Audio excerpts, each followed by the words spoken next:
ابو جہل نے عبداللہ ابن ابی کو خط لکھا کہ اہل مکہ جو ہمارے سے تمہارے پاس گئے ہیں ان سے لڑائی کرو، ورنہ ہم تم سے لڑائی کریں گے اور تمہاری بیویوں کو اپنی لونڈیاں بنا لیں گے۔ اس طرح اس مضمون کا ایک خط مسلمانوں کو بھی لکھا، اور مختلف ان کے جتھے مسلمانوں کی چراگاہوں پہ حملہ کرتے رہے اور مسلمان بھی ان کا جواب دیتے رہے۔ عمر حضرمی کا قتل ایک اہم ایشو بنا، اور اس کے بعد ابو سفیان کا قافلہ جو شام سے واپس آ رہا تھا، تو جب انہیں خطرہ لاحق ہوا تو اس نے زمزم غفاری ایک شخص کو سونا دے کر بھیجا کہ جاؤ جا کے تم اہل مکہ کو بتاؤ کہ تمہارا قافلہ خطرے میں ہے اور مدد کو پہنچو۔ یہ ادھر سے چل پڑا، ادھر حضور کی پھپھی حضرت عاتقہ سلام اللہ علیہا کو خواب آیا کہ ایک سوار اونچی پہاڑی پہ چڑھ کے کہہ رہا ہے کہ اے اہل غدر، اپنی قتل گاہوں کو 3 دن کے اندر اندر دوڑو۔ تو اس کے بعد وہ اونٹ سوار کعبۃ اللہ کی چھت پہ آ گیا اور یہ آواز وہاں بھی لگا ہے۔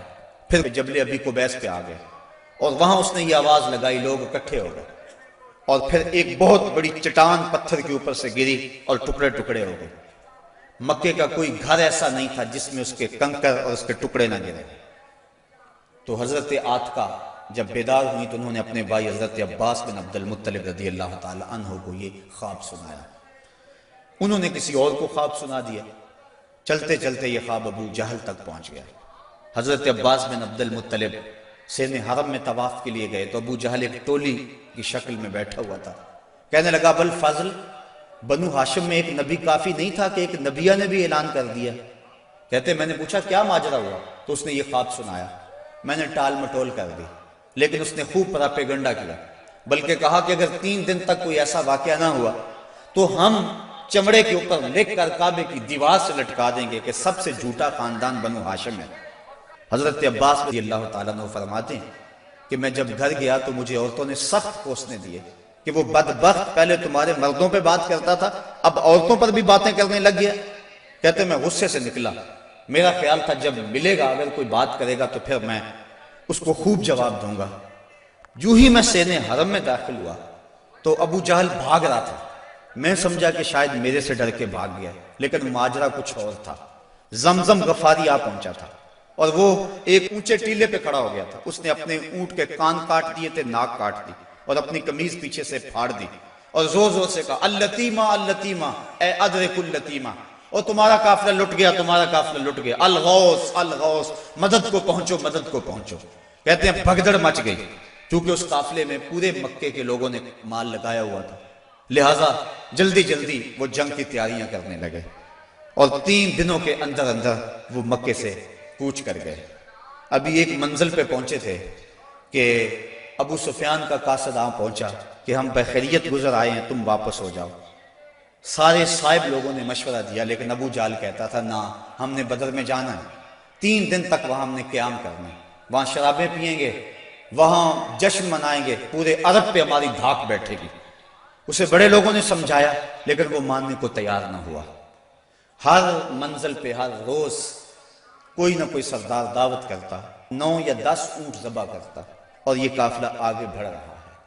ادھر حضور نے صحابہ کو جمع کیا، مٹھی پر جماعت، ایک چھوٹا سا گھونسلہ جو تیار کیا تھا، ایک چھوٹی سی کائنات اور دنیا جو حضور نے تیار کی تھی۔ حضور نے فرمایا صحابہ مجھے مشورہ دو، اشیروا علی ایھا الناس، لوگوں مجھے بتاؤ کیا کیا جائے۔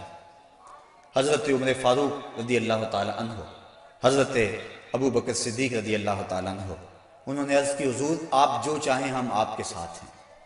حضرت مقداد نے عرض کی حضور آپ برق الغماد تک بھی جانا چاہیں تو ہم آپ کا ساتھ دیں گے۔ حضور نے فرمایا مجھے مشورہ دو۔ ابو بکر و عمر نے عرض کی اے ہادی دورہ، ہمارے مال و جان اولاد سب کچھ آپ پر قربان، غلامان محمد جان دینے سے نہیں ڈرتے، یہ سر کٹ جائے یا رہ جائے کچھ پرواہ نہیں کرتے۔ اٹھے مقداد، عرض کی اے سرور عالم، نہیں ہیں قوم موسیٰ کی طرح کہہ دینے والے ہم، ہمارا فخر یہ ہے ہم غلامان محمد ہیں۔ ہمیں باطل سے کیا ڈر، زیر دامان محمد۔ حضور علیہ السلام نے پھر فرمایا شیرو علیہ ایھا الناس، لوگو مجھے مشورہ دو۔ حضرت عمر فاروق پھر اٹھے تو حضور نے پھر کہا شیرو علیہ ایھا الناس، لوگو مجھے مشورہ دو۔ تو حضرت سعد بن معاذ اٹھے، عرض کی شاید حضور کی مراد انصار سے ہے، ادب سے عرض کی انصار ہیں ہم یا رسول اللہ، غلامان شہ ابرار ہیں ہم یا رسول اللہ، اگر ارشاد ہو بحر فنا میں کود جائیں ہم، ہلاکت خیز گرداب بلا میں کود جائیں ہم، نبی کا حکم ہو تو پھاند جائیں ہم سمندر میں، جہاں کو محو کر دیں نعرہ اللہ اکبر میں۔ یہ قریش مکہ تو کیا چیز ہیں، دیووں سے لڑ جائیں، سنان نیزہ بن کے سینہ باطل میں گڑ جائیں۔ حضور آپ کا حکم تو ہو۔ آقا کریم علیہ السلام خوش ہو گئے، فرمایا چلو بدر کی طرف پیش قدمی ہوئی۔ 313 افراد پر مشتمل یہ قافلہ جب مدینے سے نکلا تو عجیب حالت تھی، مختصر سامان تھا، 2 گھوڑے، 6 زرہیں، 8 شمشیریں، پلٹنے آئے تھے یہ لوگ دنیا بھر کی تقدیریں۔ مسلمان جب نکلے نا تو ان کے پاس تلواریں بھی 8 تھیں، اور وہ بھی مورخین لکھتے ہیں سلامت نہیں تھی، کسی کا دستہ ٹوٹا ہوا تھا، کسی کی نوک نہیں تھی، کوئی زہر میں بجھنے والی تھی، اور 2 گھوڑے تھے، 70 اونٹ تھے، اور 6 زریں تھیں۔ جن کے پاس تلواریں نہیں تھی انہوں نے کھجوروں کے ڈنڈے توڑ لیے۔ اللہ اکبر، کیسا منظر تھا، کیسا ماحول تھا۔ یہ لشکر ساری دنیا سے انوکھا تھا، نرالا تھا، کہ اس لشکر کا افسر کالی کملی والا تھا۔ عجیب رنگ تھا اس لشکر کا، چشم فلک نے کبھی ایسا منظر نہیں دیکھا ہوگا۔ فاقہ مست لوگ جن کے بدن پہ پورے کپڑے بھی نہیں ہیں، اور دنیا کی اس وقت کی بڑی طاقت سے ٹکر لینے کے لیے پورے جذبوں کی فراوانی سے جب مدینے سے باہر نکلے تو یہودی اپنی دکانوں پہ بیٹھے ہوئے تھے۔ انہیں دیکھ کر کہنے لگے مسلمانوں تمہارے پاس نہ کوئی اسلحہ، نہ کوئی نیزے، نہ کوئی بھالے، نہ کوئی خنجر، نہ تیغ و تبر، تم کس راستے پہ جا رہے ہو؟ آلات حرب و ضرب تو تمہارے پاس ہے نہیں۔ تو مسلمانوں نے حضور کی طرف اشارہ کر کے کہا نہ تیغ و تیر پر تکیہ، نہ خنجر پر، نہ بھالے پر، بھروسہ ہے تو اس سادی سی کالی کملی والے پر۔ ہمارا تو آسرا حضور کی ذات ہے، ہم تو حضور کے سہارے جا رہے ہیں، بنا کر اپنے سینوں کی سپر آیات قرآن کو، بظاہر چند تن کے روکنے نکلے تھے طوفان کو۔ یہ چند لوگ میدان کی طرف بڑھ رہے تھے، حضور علیہ السلام نے 3 اشخاص کے لیے 1 اونٹ مقرر کر دیا کہ باری باری سوار ہوں گے، اور اپنے لیے حضور نے 1 اونٹ تنہا مقرر نہیں کیا بلکہ اپنے ساتھ بھی 2 سوار مقرر کیے، حضرت ابو لبابہ اور حضرت علی المرتضیٰ رضی اللہ تعالی عنہما، اور خود حضرت علی المرتضیٰ اور حضرت ابو لبابہ نے عرض کی حضور ہم اپنی باریاں چھوڑتے ہیں، آپ سوار ہیں۔ فرمایا نہ تو تم میرے سے طاقتور ہو کہ تم چل سکتے ہو پیدل، میں نہیں چلتا، اور نہ مجھے ثواب سے بے نیازی ہے کہ ثواب تمہیں چاہیے مجھے نہیں چاہیے۔ فرمایا اپنی باری پہ تم سوار ہوگے، اپنی باری پہ میں سوار ہوں گا۔ محبت کے جوش میں یہ قافلہ آگے جا رہا ہے، عجیب حالت ہے، فاقہ مست ہیں، کھجور کو چوس کے روزہ رکھتے ہیں، اسی کو چوس کے افطار کر لیتے ہیں۔ راستے کے اندر ایک جگہ آئی مرج الزبیہ، وہاں ایک چرواہا بکریاں چرا رہا تھا۔ ایک صحابی نے کہا سلم علی رسول اللہ صلی اللہ علیہ وسلم، یہ حضور ہے انہیں سلام کرو۔ وہ کہنے لگا میں تو نہیں سلام کرتا، میں تو سلام تب کروں گا اگر یہ بتائیں میری اونٹنی کے پیٹ میں کیا ہے۔ حضرت سلمہ بن سلامہ 9 خیز عمر ہے، چڑھتی جوانی ہے، انہوں نے اس کے پاس جا کر کہا یہ بات تو حضور سے پوچھتا ہے، یہ تو حضور کے غلام سے پوچھ لے، وہ بھی بتا دے گا۔ فرمایا نزوت علیہا وفی بطنہا من کا سخلا، حضور نے فرمایا بس کرو، تم نے تو اس کو رسوائی کر دیا ہے۔ تو حضور آگے بڑھے۔ اب جب حضور وہاں پہنچے تو کافروں نے پہلے ہی اونچی جگہ پہ پتھریلے علاقے میں پڑاؤ ڈال لیا ہوا تھا، وہاں انہوں نے اپنے خیمے گاڑ لیے تھے، اور جس سمت حضور تھے یہ علاقہ نشیبی تھا اور ریت تھی، چلتے ہوئے پاؤں دھنستے تھے اور چلنا مشکل ہو رہا تھا، سخت گرمی، 17 رمضان۔ حضور علیہ السلام وہاں پہنچے، حضرت سعد نے عرض کی حضور اگر تو اللہ کا حکم ہے یہاں خیمے گاڑنے کا تو میں کچھ نہیں عرض کروں گا، لیکن اگر آپ رائے لینا چاہیں تو میرا خیال ہے ان کنووں کے آگے ہم اپنے خیمے نصب کر لیں تاکہ یہ کنویں ہماری پشت پہ چلے جائیں، اور ان کنووں کو پاٹنے بند کر دیں۔ تھوڑا تھوڑا پانی تھا کنووں میں اور وہ بھی بہت نیچے۔ اب جب حضور وہاں پہنچے، یہاں مورخ اسلام حفیظ جلندری نے وادی بدر کی فریاد کو بیان کیا ہے۔ وادی بدر نے جب اپنے دامن میں اترتے ہوئے ان مقدس مہمانوں کو دیکھا تو وادی بدر نے اللہ سے فریاد کی۔ سنو بدر نے کیا کہا، الہی کیا خبر تھی، ایک دن ایسا بھی آئے گا کہ تیرا ساقی کوثر یہاں تشریف لائے گا۔ خبر کیا تھی، یہاں تیرے نمازی آ کے ٹھہریں گے، شہید آرام فرمائیں گے، غازی آ کے ٹھہریں گے۔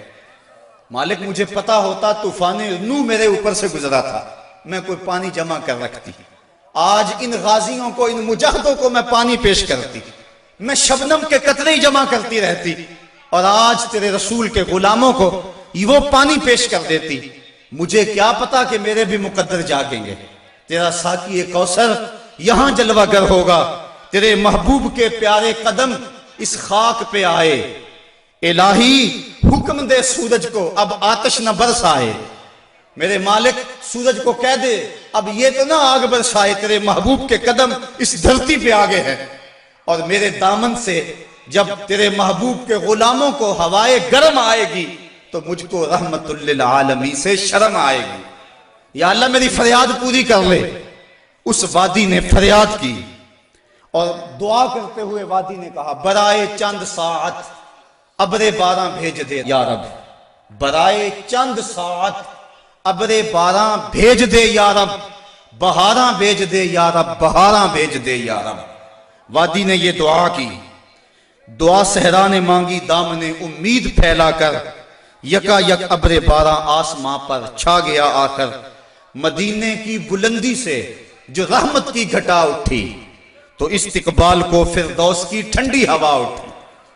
عجیب منظر بن گیا، اچانک بارش برسنا شروع ہو گئی اور یہ نشیبی علاقے کے اندر جو ریت تھی وہ جم گئی اور حوض پانی سے بھر گیا، اوپر کیچڑ ہو گیا، وہ چلتے ہیں تو ان کے پاؤں پھسلتے ہیں اور یہاں پاؤں جمنے لگے۔ یہ اللہ کی پہلی مدد تھی جو بدر میں مسلمانوں کو پہنچی۔ رات ہوئی، کفار نے عیش و نشاط کی بزم سجائی، لونڈیاں ساتھ آئی تھیں اور گانے والی عورتیں ساتھ تھی جو گا گا کے ان کو داد عیش دیتی تھی، شرابوں کے جام لنڈائے جانے لگے۔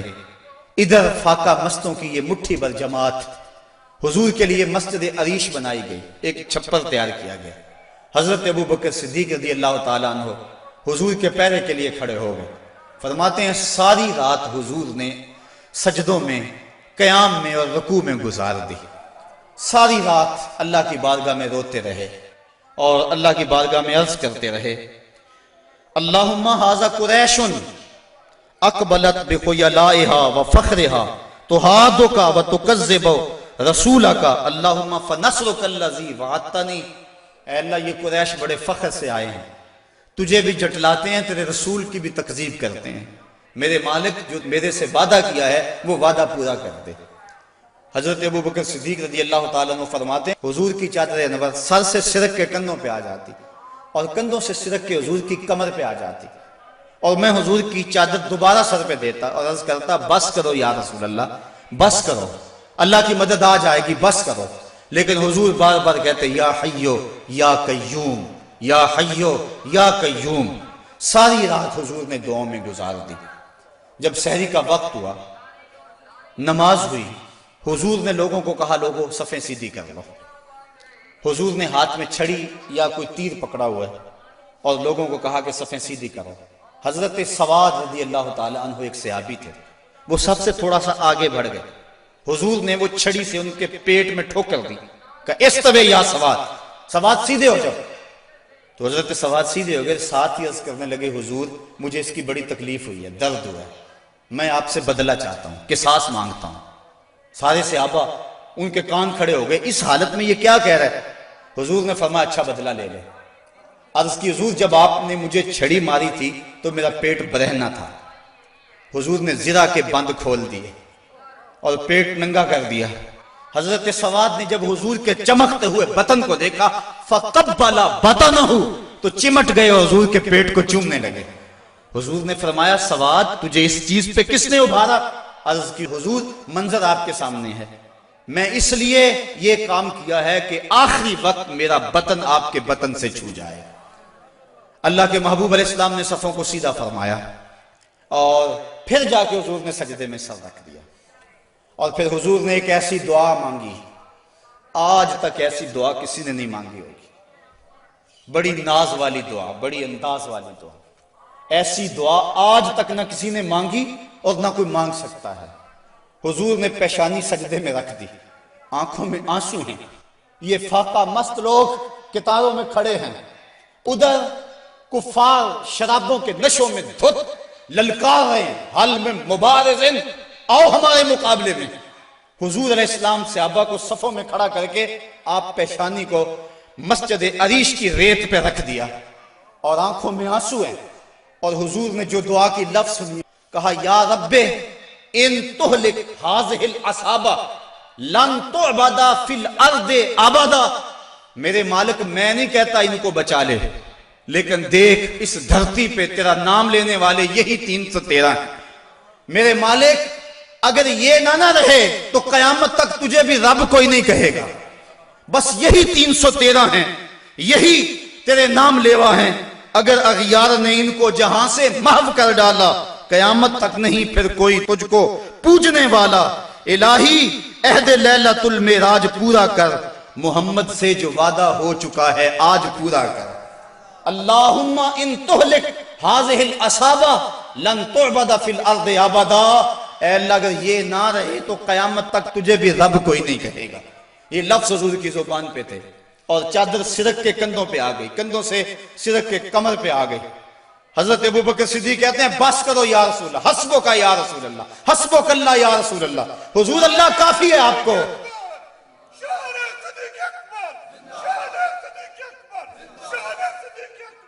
تو کہا حضور بس کرو بس کرو.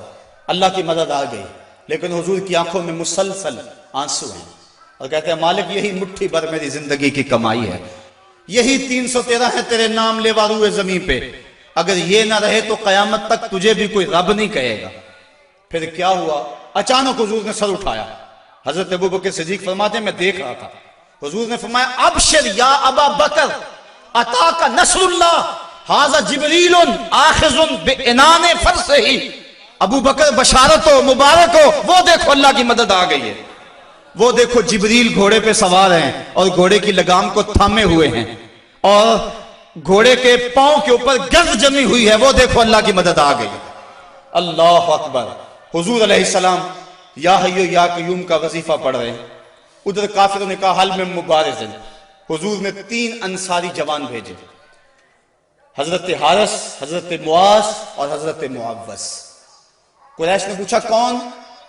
کہا ہم رہت من الانصار، انصار میں سے ہم کچھ لوگ ہیں. کہا جاؤ چلے جاؤ، ہمارا تمہارے سے کوئی مقابلہ نہیں، ہمارے جوڑ کے لوگ بھیجو، ہم اپنے جوڑ کے لوگوں سے لڑا کرتے ہیں. انہوں نے آ کر حضور سے عرض کی حضور یہ بڑے متکبر ہیں، کہتے ہیں تم ہمارے جوڑ کے نہیں ہو. حضور علیہ السلام نے فرمایا قم یا عبیدہ، قم یا حمزہ، قم یا علی. عبیدہ تم اٹھو، حمزہ تم اٹھو، علی تم اٹھو. کہا جاؤ تم جوڑ کے ہو بلکہ ان کو توڑ کے آؤ. حضرت علی، حضرت حمزہ اور حضرت عبیدہ تینوں گئے. انہوں نے پوچھا کون؟ چونکہ انہوں نے زرہیں پہنی ہوئی تھی، اپنے نام بتائے. انہوں نے کہا اکفاؤن کرامن، ہاں اب ہمارے جوڑ کے آ گئے. پھر حضرت علی المرتضیٰ جھپٹے اور ایک بار میں اپنے دشمن کا کام تمام کر دیا. شیبہ، عتبہ اور ولید یہ تینوں مقابلے میں آئے تھے. حضرت حمزہ نے بھی چند لمحوں کے اندر جو ہے ان کا کام تمام کر دیا.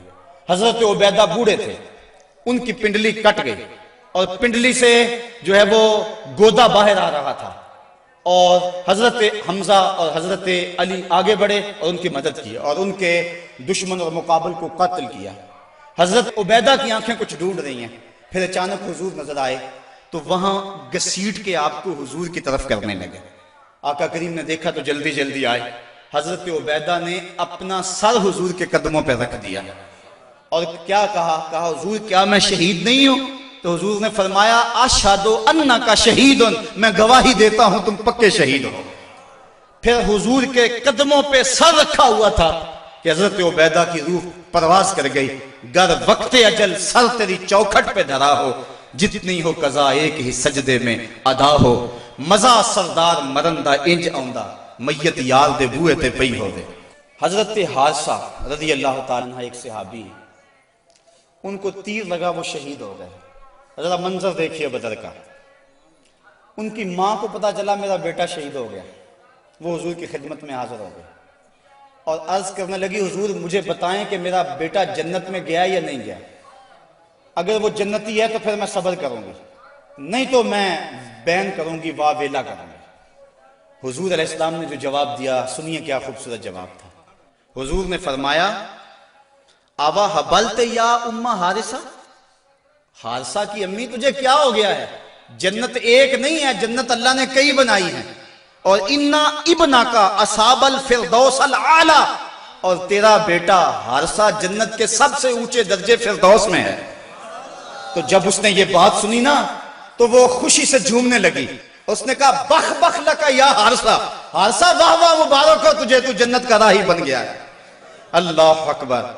اب حضور علیہ السلام اسی چھپر میں بیٹھے ہیں۔ حضرت علی المرتضیٰ فرماتے ہیں میں جنگ کرتا اور کئی کافروں کو جہنم رسید کرتا، پھر مجھے شوق ہوتا میں حضور کے پاس جاتا اور میں دیکھتا حضور سجدے میں سر رکھا ہوا ہے اور کہتے ہیں یا حیو یا قیوم، یا حیو یا قیوم، یہ لفظ ہے حضور کی زبان پہ۔ میں 3 مرتبہ گیا اور تینوں مرتبہ جو ہے وہ حضور کی زبان پہ یہی لفظ تھے اور سر سجدے میں تھا۔ اس کے بعد پھر گمسان کا رن پڑا اور کافروں نے یک بارگی حملہ کر دیا۔ حضرت علی المرتضیٰ سے روایت ہے، فرماتے ہیں جب سب نے یک بارگی حملہ کیا نا تو ہم نے کیا دیکھا کہ حضور بھی اٹھ کے آ گئے۔ اللہ اکبر۔ فلک سہما ہوا تھا کافروں کی چیرہ دستی سے، زمین شک ہو رہی تھی غلبہ باطل پرستی سے، مگر جب کملی والا آ گیا اٹھ کر مسلح سے، خدائی ہو گئی محفوظ کافروں کے حلے سے، صدائے نعرہ تکبیر سے تھرا اٹھی وادی کہ امت کے ضعیفوں کی مدد کو آ گیا ہادی، نہتوں کو سہارا مل گیا دستے پیمبر سے، زمانہ گونج اٹھا نعرہ اللہ اکبر سے، فضا میں ہر سمت لہرا گیا اسلام کا جھنڈا، برائے اہل عالم امن کے پیغام کا جھنڈا۔ حضور مسلح سے اٹھ کر میدان میں آ گئے۔ فرماتے ہیں کہ میں نے دیکھا کہ کافروں پر سب سے بڑھ کر جو آگے حملہ کرتا تھا وہ اللہ کے رسول صلی اللہ علیہ وسلم۔ حضور بڑھ بڑھ کے حملہ کرتے تھے اور فرمایا قوموا الی الجنہ عرضها السماوات والارض، نکلو اس جنت کی طرف جس کی چوڑائی زمین و آسمان کے برابر ہے۔ حضور یہ پڑھتے جا رہے تھے قوموا الی الجنہ، بڑھو بڑھو جنت کی طرف۔ ایک صحابی تھے اللہ اکبر، وہ کہنے لگے بخن بخن یا رسول اللہ عرضها السماوات والارض، واہ واہ حضور کیا جنت کی چڑھائی زمین و آسمان کے برابر ہے؟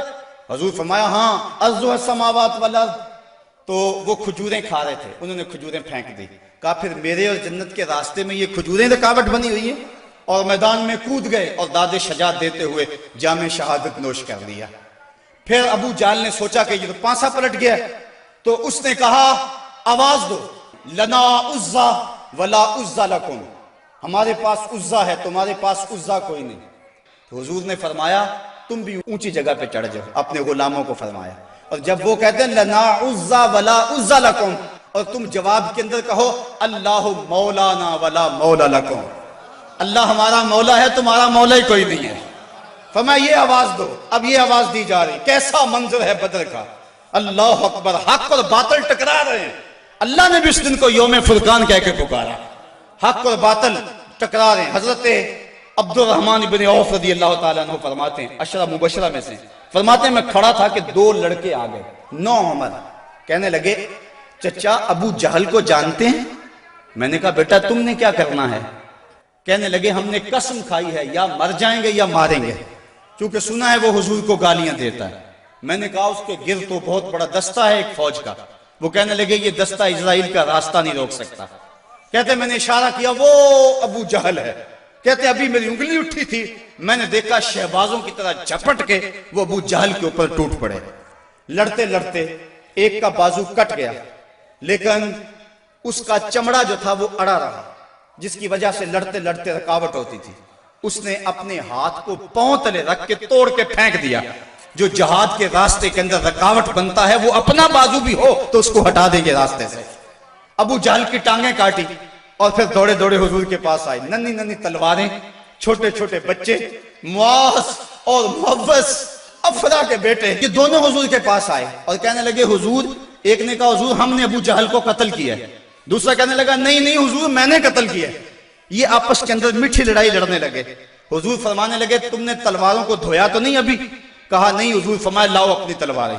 تو جب تلواریں لائی گئی تو دونوں کو خون لگا ہوا تھا۔ حضور نے فرمایا کلاکما قتلہ، تم دونوں نے مل کر اسے قتل کیا۔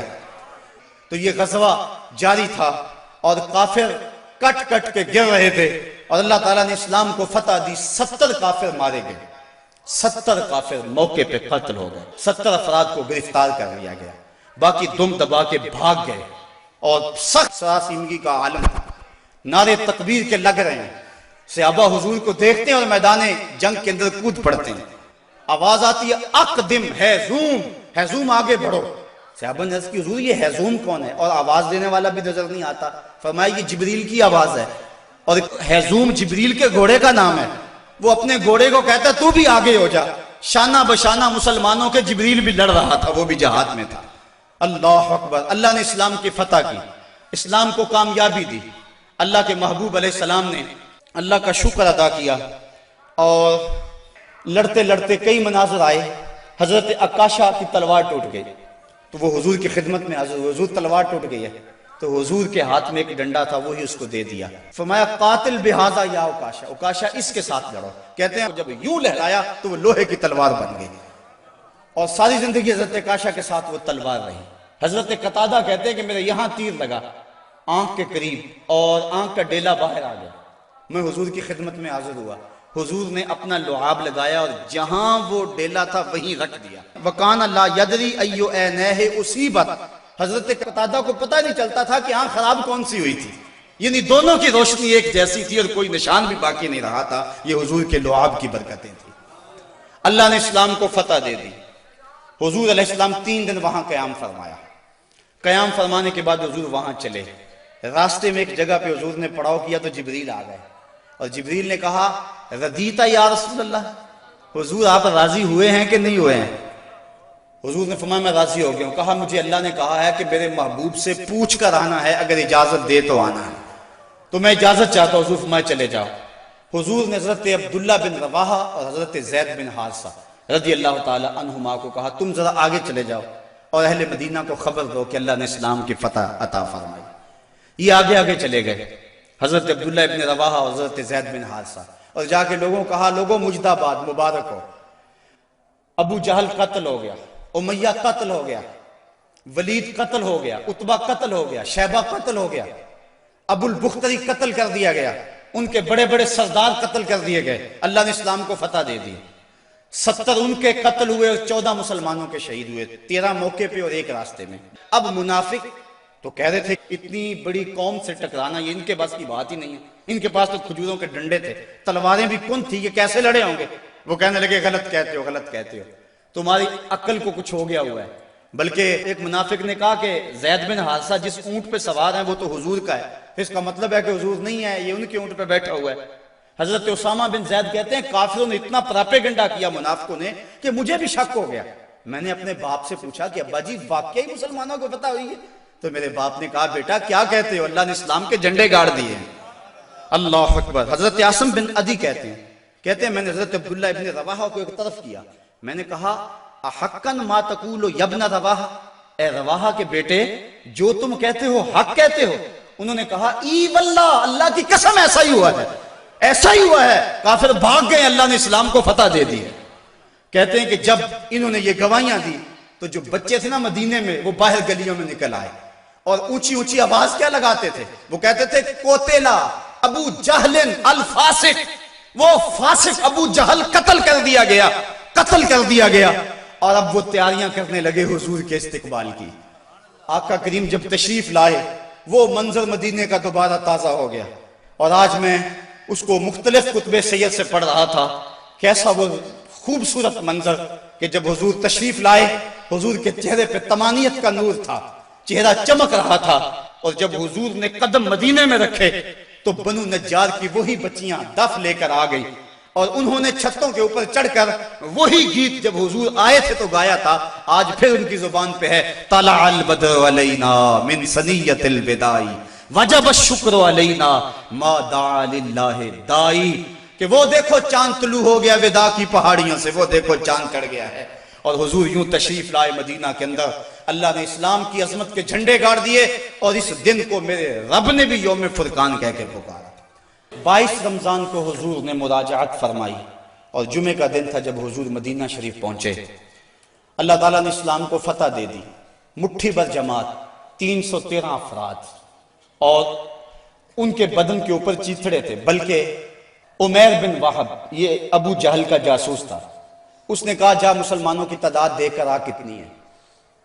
عمیر بن وہب جب واپس پلٹا تو اس نے اطلاع دی کہ میں نے خوب وادیاں ٹیلے دیکھے ہیں، کمک بھی پیچھے موجود نہیں، وہ صرف 3 اونٹ کھا سکیں گے، یعنی صرف ان کی اتنی تعداد ہے. ابو جہل کہنے لگا پھر تو 300 کے آگے پیچھے. کہا ہاں. کہا ان کے پاس اسلحے بھی بڑے تھوڑے، بدن پہ جو کپڑے ہیں ان کو پیوند لگے ہوئے، پیٹ بھی ان کے کمر سے جڑے ہوئے. ابو جہل نے صنادید قریش کو اپنے خیمے میں بلا لیا. کہا سنتے ہو عمیر کی رپورٹ، کل لڑائی کی نوبت نہیں آئے گی، رسیاں اکٹھی کرو اور انہیں جکڑ جکڑ کے اونٹوں کی پشتوں سے باندھنا اور پھر جا کے حرم کی دیواروں سے باندھنا، لوگوں کو تماشا دکھانا کہ یہ نئے دین کے دعوے دار تھے. جب صنادید قریش کو بلا کر یہ رعونت بری بات ابو جہل نے کہی تو عمیر جو مسلمانوں کو دے کر آیا تھا اس نے جو جملہ کہا وہ سنیے. اس نے کہا وَلَٰكِنْ رَأَيْتُ يَا مَعْشَرَ قُرَيْشٍ الْبَلَايَا تَحْمِلُ الْمَنَايَا. اے قریش کے سردارو تکبر میں نہ آؤ، میں نے اپنی ان آنکھوں سے دیکھا ہے کہ یثرب کی اونٹنیاں اپنی پشتوں پہ نری موتیں اٹھا کے لے آئی، اور تم کہتے ہو رسیاں اکٹھی کرو. میرا مشورہ مانگتے ہو تو رات کی تاریکی میں بھاگ سکتے ہو تو بھاگ جاؤ. اس قوم سے لڑنا تمہارے بس کا روگ نہیں ہے جو مرنے کے لیے آئی ہے، اور میں نے زخمی سانپوں کی طرح انہیں پیچ و تاب کھاتے ہوئے دیکھا ہے. واللہ کل ان میں سے کوئی مرے گا نہیں جب تک تم میں سے ایک ایک کو لڑ نہیں جاتا، اور اگر اتنے لوگ تمہارے مر جائیں تو پھر افسوس ہے تمہارے جینے پر. تم کہتے ہو رسیاں اکٹھی کرو، میرا مشورہ مانو تو رات کی تاریکی میں بھاگ جاؤ. اس قوم سے لڑنا تمہارے بس کا روگ نہیں. پھر اگلے دن میرے رب نے بھی اس دن کو یوم فرقان کہہ کے پکارا. ہم جب 313 تھے تو جبر کے خلاف یوں کھڑے ہوئے اور ظلم کا سر بھی توڑا اور فخر بھی توڑا. آج دنیا کے اوپر 1 ارب 40 کروڑ انسان درماندہ، خستہ اور بدحال ہیں.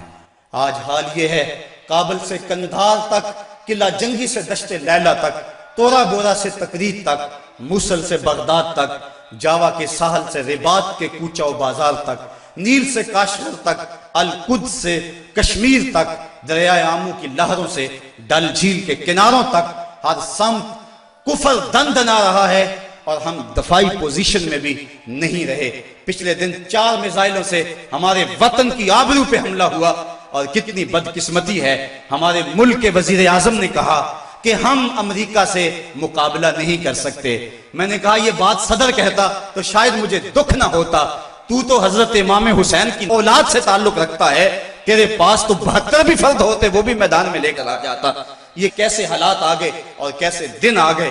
صاحبو اس بات میں تو واقعی معقولیت ہے کہ جب تم کمزور ہو تو طاقتور سے ٹکر نہ لو، لیکن اگر تم کمزور بھی ہو لیکن درندہ تمہارے گھر میں گھس آئے اور تمہارے بچوں کی ہڈیاں توڑنے لگے اور تمہارے گھر کے افراد کا خون پینے لگے اور پھر بھی تم کہو کہ ہم مقابلہ نہیں کر سکتے ہیں، تو یہ کیسی بے ڈھنگی بات ہے. اب بھی بلا کو جینے کا جواز باقی رہ گیا ہے. زندگی اتنی بھی غنیمت نہیں کہ اس کے لیے عہد کم ظرف کی ہر بات گوارا کر لی جائے. صاحبو زندگی کے یہ حسی لمحے اہل بدر کی زندگیوں سے روشنی لے کر منور کیے جا سکتے ہیں. آج پوری دنیا کے اوپر 1 ارب 40 کروڑ انسان کبھی خانمہ برباد نہ ہوتے اگر انہیں بدر والوں کا جذبہ نصیب ہو گیا ہوتا. ہمارے پاس آلات حرب و ضرب نہ بھی ہوں لیکن مسلمان جب ظلم کے مقابلے میں کھڑے ہوتے ہیں تو بڑی بڑی قوتیں دم توڑ جاتی ہیں، ان کا مقابلہ نہیں کر سکتی ہیں. آج ہماری بدبختی اور ہماری رسوائی کا سامان اس لیے پیدا ہوا ہمارے پاس اسلحے بھی موجود ہیں، ایٹمی صلاحیت سے بھی ہم مالا مال ہیں، نہیں ہے تو جذبہ بدر ہمارے پاس نہیں ہے، فضائے بدر پیدا کر، فرشتے تیری نصرت کو اتر سکتے ہیں گردوں سے قطار اندر، کتار